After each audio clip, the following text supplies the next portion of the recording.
राजा के बैताल। राजा विक्रमादित्य अपने उच्च और धार्मिक विचारों के लिए अति प्रसिद्ध थे। अपने गुणों के कारण उन्हें न केवल उनकी प्रजा पसंद करती थी, वरन वे देवताओं, विशेषकर इंद्र के अत्यंत प्रिय थे।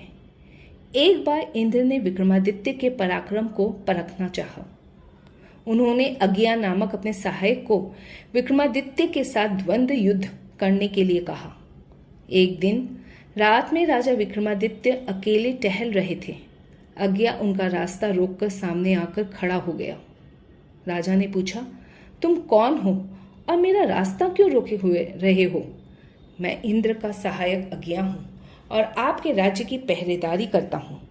मैं आपका पराक्रम परखना चाहता हूँ। आप आकर मुझसे द्वंद्व युद्ध करें। तत्पश्चात दोनों के मध्य भीषण द्वंद्व युद्ध हुआ।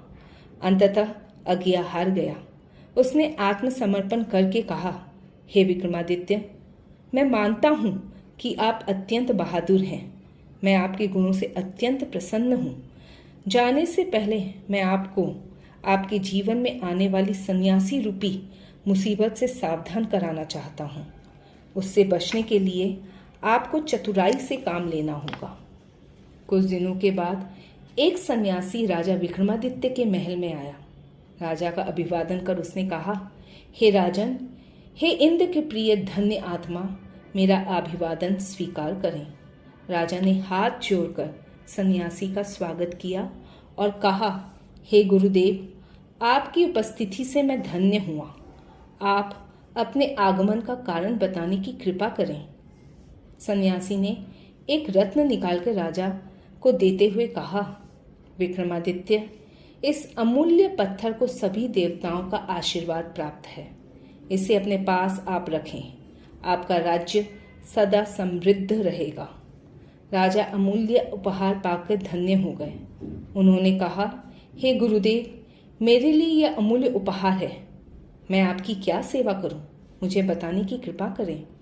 सन्यासी मानो इसी बात की प्रतीक्षा कर रहा था। उसने तुरंत कहा, हे विक्रमादित्य, यदि तुम सच में मेरी सेवा करना चाहते हो तो कृपया कुछ समय निकालो। मैं एक यज्ञ करने जा रहा हूँ। मेरे साथ मेरी कुटिया में चलकर उसमें भाग लो। राजा विक्रमादित्य समझ गए कि अवश्य ही यह वही सन्यासी है जिसके लिए अज्ञा ने उन्हें सजग किया था। अतः बड़ी ही विनम्रता के साथ वे सन्यासी के साथ चल दिए। दोनों बलि वेदी पर पहुंचे। सन्यासी ने बलि की सारी तैयारी पहले से ही कर रखी थी। सन्यासी ने विक्रमादित्य से कहा, हे राजन, मुझे इस अनुष्ठान के लिए एक शव की आवश्यकता है। इस वन के अंत में एक वृक्ष पर एक शव लटका हुआ है। क्या तुम उसे ला सकते हो? सन्यासी की बात मानकर राजा विक्रमादित्य उस वृक्ष के पास पहुंचे जिस पर बेताल लटका हुआ था। राजा उसके पास गए। उन्होंने ज्यों ही शव को अपने कंधों पर डालना चाहा, बेताल यानी शव ने उन्हें रोकते हुए कहा, विक्रमादित्य, यदि तुम चाहते हो कि मैं तुम्हारे साथ जाऊं तो तुम्हें मेरी कहानी सुननी होगी। बेताल ने एक कहानी सुनानी शुरू की। राजा को अनमना देख के वह वापस उड़कर पेड़ पर चला गया। विक्रमादित्य पुनः बेताल को लाने गए। 24 बार यही प्रक्रिया दोहराई गई। 25वीं बार अंततः बेताल ने कहा, विक्रमादित्य, ध्यान से मेरी बात सुनो।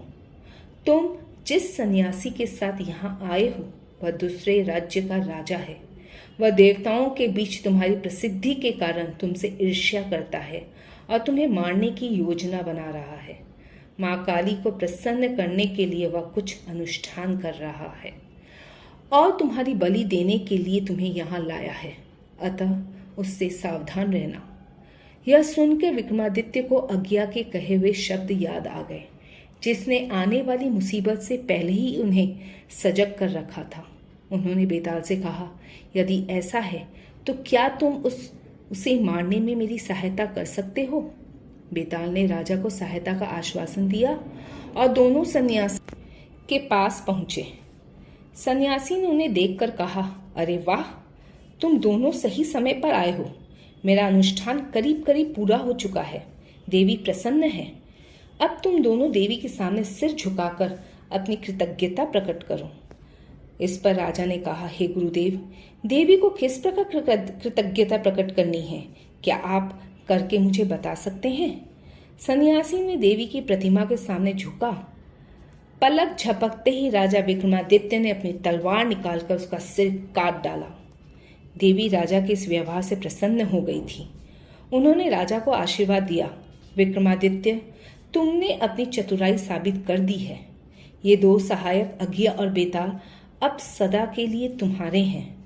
आवश्यकता पड़ने पर ये सदा तुम्हारी सहायता करेंगे। यह कहकर उन्होंने बेताल तथा अघिया दो सहायकों को राजा को सौंप दिया।